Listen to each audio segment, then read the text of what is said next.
The rain wasn't stopping this convoy of police officers, firefighters, and city officials and politicians from participating in the 35th annual National Night Out event. National Night Out's goal is to promote law enforcement and community partnerships as a means to making communities safer. Here's Harrisonburg Police Department Sergeant Charles Grubbs explaining why this event is important to him. It's important because it shows that the police and the community are together, but it also brings city officials and other entities involved so we can actually build those partnerships and continue to strive to be a better community as a whole, where everybody's working together as one to stamp out crime in our community. The event kicked off at City Hall, and from there, officers visited 6 different neighborhoods throughout the city of Harrisonburg. Each neighborhood unique in its own way. The Northeast neighborhood is considered the city's historically black neighborhood, and is ironically the neighborhood I grew up in. There, officers enjoyed a cookout and interaction with the residents of that community. At the Harris Gardens apartment complex, another diverse neighborhood with a large population of Latino residents, Harrisonburg Police Department Captain Tom Hoover and Harrisonburg City Councilman Christopher Jones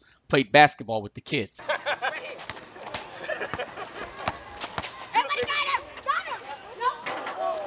While watching the game, I caught up with incoming police chief Eric English, seen here with Rockingham County Assistant Commonwealth's Attorney Christopher Bean. Chief English doesn't officially take over until September 10th and resides in Richmond, Virginia, but wanted to participate in National Night Out. Here he explains why. Well, I think I need to establish myself so people know me before I get here.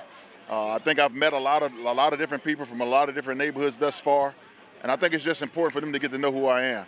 Coming in the door, we'll establish some more relationships, but coming in the door, but before I get here, I think it was important for me to just be out and so people will get to know who I am. English currently commands 400 officers as a deputy chief for the Richmond Police Department. Harrisonburg is a much smaller city with a population of 53,000 residents and a police force of 112 officers. I asked English if those size differences would impact the way he approaches the new job. I think the concepts of community policing,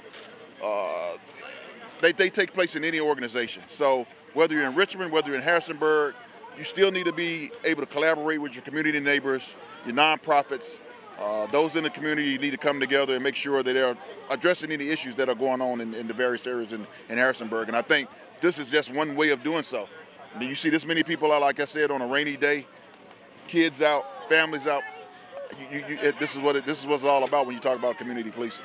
After Captain Hoover and his team beat Councilman Jones's team, the officers left and headed to a retirement community neighborhood, a student housing neighborhood, and another diverse neighborhood in Mosby Heights. Sergeant Grubbs explained why it was important that police met with as many different residents as possible. If you look at Harrisonburg, Harrisonburg is a very diverse community that represents many different populations of people in many different regions of our world. And if you look at the different things, so when we look at it, we try to bring in all of that as best we can to go to different spots to represent the diversity of our city and to show that each diversity gets the same treatment no matter what, that we're there for everybody and that everybody's treated equally and fairly. In Harrisonburg, Theodore Whitelow for Breaking Through.